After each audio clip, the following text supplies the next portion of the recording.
Today we're reading John 4 verse 21. Woman, Jesus replied, believe me, a time is coming when you will worship the Father neither on this mountain nor in Jerusalem. In the last session, I talked about how a good word of knowledge will open people up to prophecy. Prophecy being something about the future and what God wants us to do in the future. It often means change and maybe a bit of a challenge to the status quo or our current worldview. On this occasion, Jesus literally challenges all of the things that this woman holds dear, not just about her own faith and her own tribe, but also that of the Jewish people as well. It's essentially saying that worship has left the temple.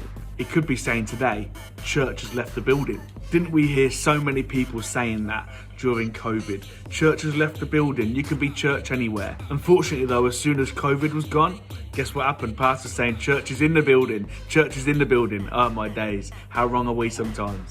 The fact is though, that the church needs prophets to shake us up and change us into the culture and the vibe that God wants us to live in and worship in and studying and witnessing. Prophets are still around and they're still challenging things that God sees wrong in the church.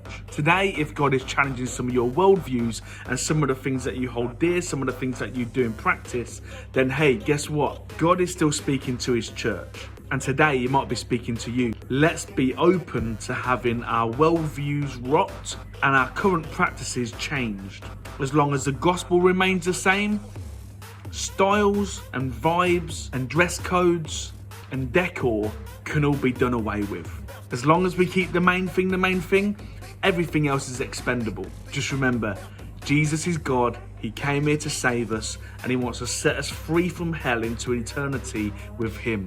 All the fluff around the sides, may as well burn in the fire.